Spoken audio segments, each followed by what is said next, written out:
ব্যাপার হয়েছে কালকে রাত্রে, কালকে ছিল একাদশী, তো কালকে তো উপাস ছিলাম আমরা। তো মাকে আমি বলছিলাম সকাল সকাল উঠা তুমি ফটাফট আমার জন্য মটরশুটির কিছু একটা করে দিও, বড়া সড়া, আর ওইটাই খাবো। তারপর খিচুড়ি টিচুড়ি সব রান্নার জন্য আমি মাকে বলে দিছিলাম, আর মা ওগুলো সবই রাঁধছে, বেশি ভালো হয়ে গেছে। আমি দেখাই,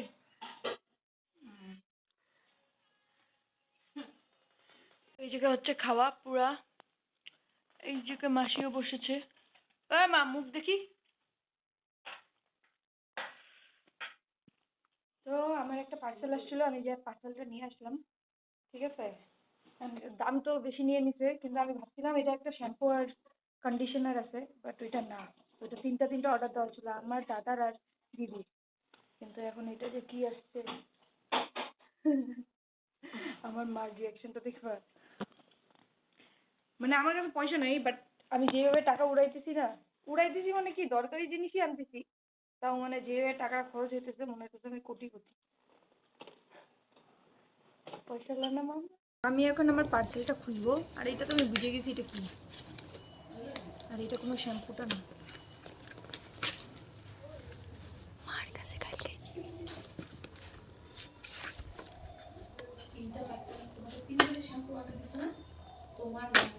ওইটা আসবে, ওইটা সোমবারে আসবে, টাকা দিয়ে দিস। আমার কাছে তো টাকা নাই গা, এক ফুটটাও টাকা নেই আমার কাছে। কার কাছে কয়া দিছিস? আমাকে তো তুই বললি দাদা পয়সা দিবে এটা। আরে শ্যাম্পুটার দাদা টাকা দিবে, এটা তো আমার জিনিস, ও কেন টাকা দিবে? ওর টাকা লাগেই না আমার। হ্যাঁ ওইটা শ্যাম্পু।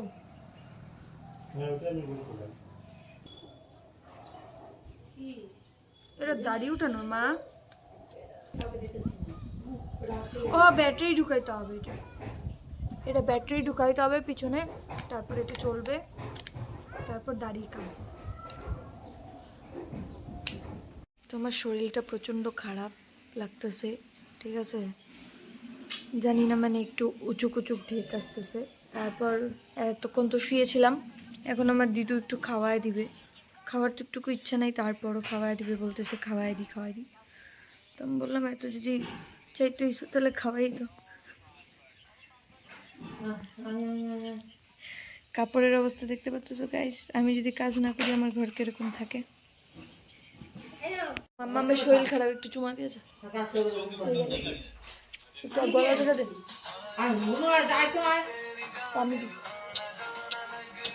আমার শরীরটা যে এতটা খারাপ হয়ে যাবে আমি সত্যি ভাবতে পারিনি, ঠিক আছে।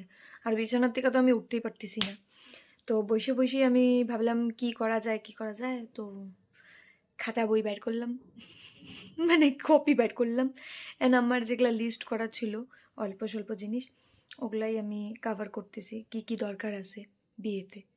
তো বিকজ দিন বেশি নাই, আর অনেক কিছু কর্ম বাকি আছে, তো ওটার জন্যই। আর কালকে যেহেতু অল্প বিজি শিডিউল আছে কালকের জন্য আমার, এখন বাস আমার শরীরটা ঠিক থাকলে হয়। বাকি এখন যেটা লিস্ট করতেছি এই কাজটা আমার হয়ে গেছে, অ্যান্ড সামহাও আমি একটু খুশি হইলাম যে একটা কাজ তো আগাইতে পারলাম। তো এখানে আমার দাদা আসছে, দাদা অ্যাকচুয়ালি গেছিলো দুবাই, তো আমি বারবার বলে দিছিলাম ওই জায়গার কি কুনাফা চকলেটটা আনার জন্য। আমার দাদাও লজ্জা পায় যেতেছে, মানে বাজেটে নাই গো ওর, ওই কোথায় যাইস। তো ও আমার জন্য নিয়ে আসছে এটা, ঠিক আছে।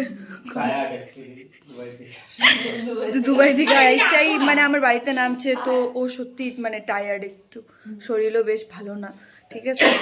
হ্যাঁ ঠান্ডা লেগে গেছে।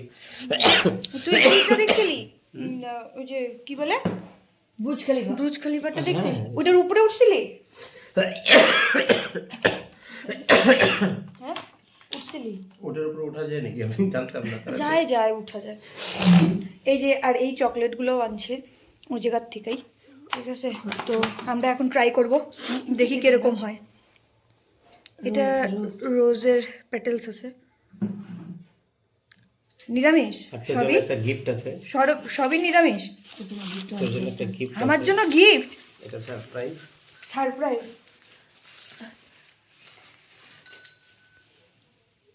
আমার জীবনে এমনি ঘন্টি বাজতেছে এই ঘন্টি মারি গোপালের সামনে এটা রাখা যায়। ও তো এটা খায় দেখি